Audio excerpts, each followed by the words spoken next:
I was stretched across the faded velvet chaise in my sunroom, watching dust motes drift like slow fireflies through the last shaft of afternoon light.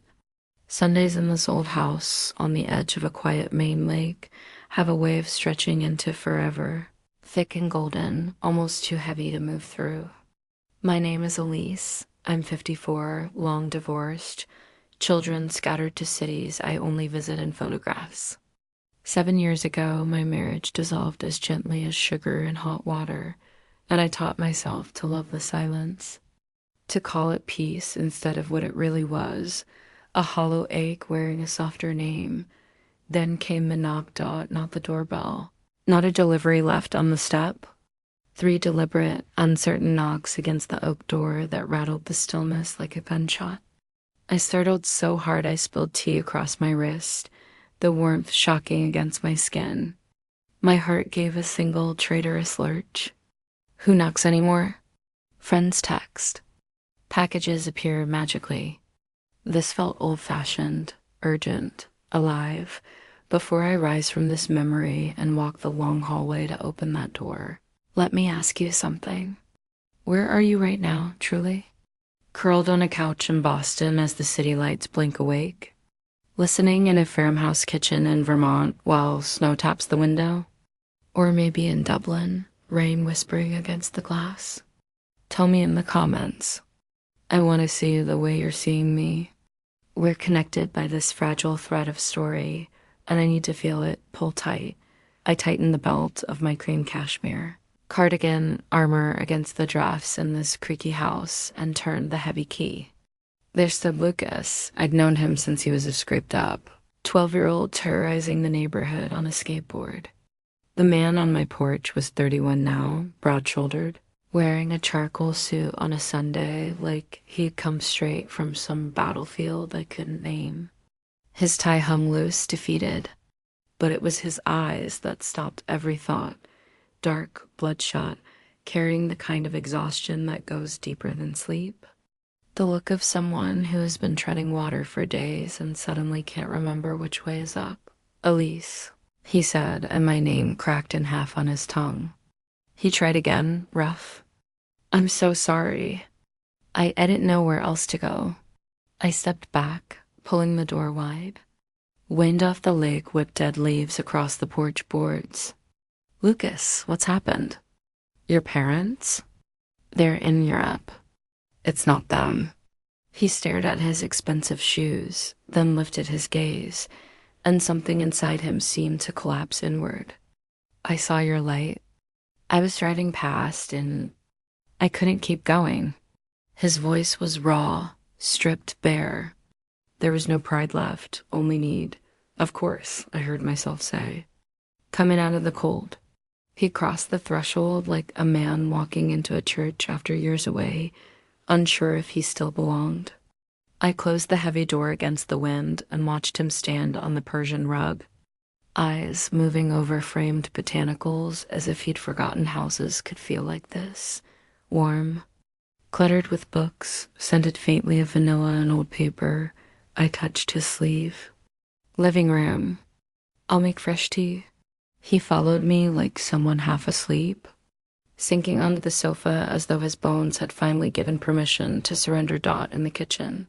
I went through the ritual, kettle, loose leaves, the good mugs, movements I could do blindfolded. My mind raced. Lucas had friends, a fiancé, a soaring career designing glass towers in the city. Why me? Why now? When I returned, he sat with his head in his hands, elbows on knees, the very picture of a man coming undone. The clink of the tray made him flinch. I poured Earl Grey, steam curling between us. Drink, I said softly. It's hot. He wrapped both trembling hands around the cup, like it was the only solid thing left in the world. Silence pulled, thick but not uncomfortable. I've learned silence can be the kindest question. After an eternity he spoke, voice gravel and smoke. 3 days without sleep. The Harborview Commission deadline is Tuesday. Biggest project of my life. Everyone's counting on me. And tonight I sat in my car outside my parents' empty house, unable to breathe. He looked up then, eyes glassy. Then I saw your lamp glowing through the trees. And I remembered. What did you remember? I asked, my voice barely above the steam from my cup. Lucas set the tea down, a faint smile breaking through the storm on his face. I was 18. That summer I tried to impress some girl by jumping my bike off the pier. Smashed into the railing instead. The memory flooded back, vivid and warm. You were a bloody disaster. Dragged yourself to my back door because you knew your dad would explode and your mom would faint. Exactly. You patched me up with antiseptic and those butterfly bandages. He touched the faint scar on his chin. Fed me lasagna right here in this room. No lectures. Just let me sit until the shaking stopped. You said bones heal, Lucas. Pride heals slower, but it does heal. I smiled, tracing the rim of my teacup. I suppose I did. I needed that today, he whispered. A place where I'm not the architect, not the sun, not the faience, just broken. Something in my chest tightened, a profound warmth, like being chosen as a lighthouse in someone's fog. For years I'd felt invisible, a woman in her 50s fading into her own routines, no longer central to anyone's story. But here he was, 31 and crumbling, seeing me as solid ground. I'm glad you came, I said, leaning forward. You don't have to be anything here. Sit, drink, crumble if you must. The floors held worse. His shoulders eased, and he met my eyes fully for the first time. How do you do it? This big house alone. You seem so complete. I glanced out the window at the lake turning silver under twilight. I'm not always. Some days I'm just habits stitched together. When my husband left, I thought I'd dissolve. When the kids stopped calling every week, the quiet nearly broke me. But you survived. We build the scaffolding young, the career, the family, the image. We think that's us. But it's not. It falls, rots, or gets smashed. What's left? That's the real you, Lucas. At 31, you're holding the world. Let it go. Hold yourself. We talked as the light faded. I lit lamps, their glow pooling like honey. He spoke of the harbor view designs, his father's shadow looming large. I shared my forgotten canvases, traded for motherhood and never reclaimed. I made soup and bread in the kitchen nook. The intimacy of it startling to people sharing air and ache without pretense. No flirtation, just raw souls saying, this is me. This hurts here. By evening's end, the wind had stilled, air crisp with pine. He rose lighter, like he'd unpacked stones from his pockets. Thank you, Elise. I think I can face tomorrow. Remember, I said at the door. The pressure waits, but you don't carry it all tonight. Sleep first. He paused, hand on the knob. Can I come back? Show you the sketches? I realized tonight I've been building monuments, not homes. Need to rethink it. My heart stuttered again. I'd like that very much. He drove off, taillights vanishing into the dark. The house hummed now, no longer empty. Upstairs, mirror reflecting silver in my hair and lines of life, I saw a new spark. I wasn't a relic. I was a heaven, days blurred with quiet expectation. I hummed while tending the garden, arranged fresh flowers in the foyer. Foolish, like waiting for a call at 16, but it wasn't romance, not yet. It was rediscovering myself through his eyes, wise, needed, visible. He returned Thursday in soft rain. Portfolio clutched against the drizzle. Read through it all, he said, grinning through his beard. Scrap the facade. We spread sheets on the dining table. I'm no expert, but this was art organic lines blending wood. Stone, glass into something breathing, welcoming, breathtaking, I whispered. Finger tracing a curve. Inspired by this house, he said, eyes on mine. And your words on scaffolding? Wanted a space like a deep breath where armor comes off. He pointed to a window seat. That's the sanctuary nook for you, like your sunroom. The air thickened. Lucas, you didn't have to. I did.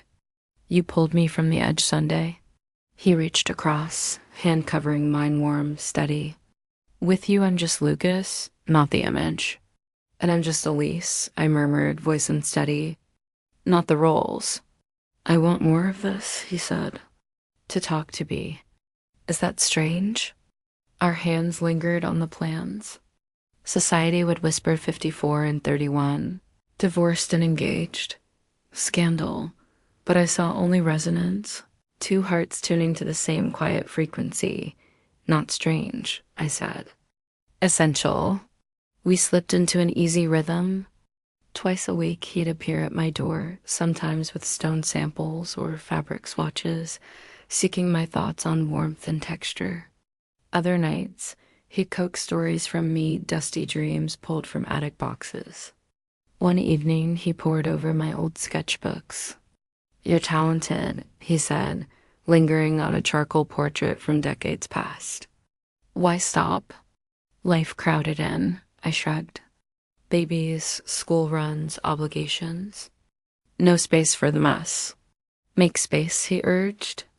The next visit, he arrived with fresh pastels, their colors vivid against my faded routine dot by late November. Frost etched the windows, and we built a fire that snapped and danced. Lucas lounged on the rug, back against the sofa where I read. The quiet wrapped us like a shared blanket. He stared into the flames, silent too long. I ended the engagement, he said abruptly. My book fell to my lap. Lucas, why?